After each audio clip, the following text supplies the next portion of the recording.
दोन्ही राष्ट्रवादीच्या विलिनीकरणाची चर्चा अचानक शरद पवारांच्या राष्ट्रवादीनं का थांबवली? हसन मुश्रीफांचा सवाल.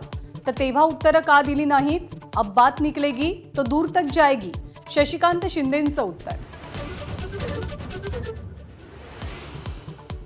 कृषी कामांसाठी शेतकऱ्यांना तातडीनं डिझेल उपलब्ध करून द्या, मुख्यमंत्र्यांच्या सूचना. शेतकऱ्यांच्या नावाखाली डिझेल घेणाऱ्यांवरती कारवाईचे आदेश.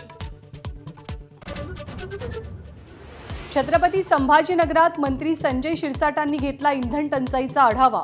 डिझेल मिळत नसल्यानं उपस्थित शेतकऱ्यांनी मांडली व्यथा. शिरसाटांनी पुरवठा अधिकाऱ्यांना फोन करून दिल्या सूचना. पेट्रोल आणि डिझेलच्या दरात पुन्हा एकदा वाढ.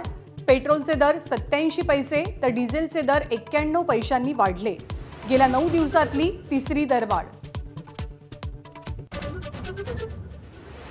वांद्रेच्या गरीबनगरमध्ये 400 अनधिकृत बांधकामं जमीनदोस्त. रेल्वेकडनं राडारोडा हटवण्याचं काम सुरू. कारवाईनंतर प्रवाशांचा प्रवास सुकर होणार, पश्चिम रेल्वेचा दावा. अंदमानच्या समुद्राचा बहुतांश भाग मान्सूननं व्यापला. पुढच्या 3 ते 4 दिवसात मान्सून वेगानं पुढे सरकण्याची अनुकूल परिस्थिती. बंगालच्या उपसागराच्या काही भागातही मान्सूनची प्रगती.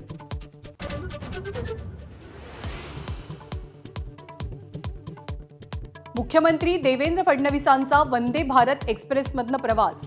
मुंबई ते शिर्डी ट्रेनमधनं प्रवास केल्याचं ट्विट. मोदींनी केलेल्या आवाहनाला प्रतिसाद.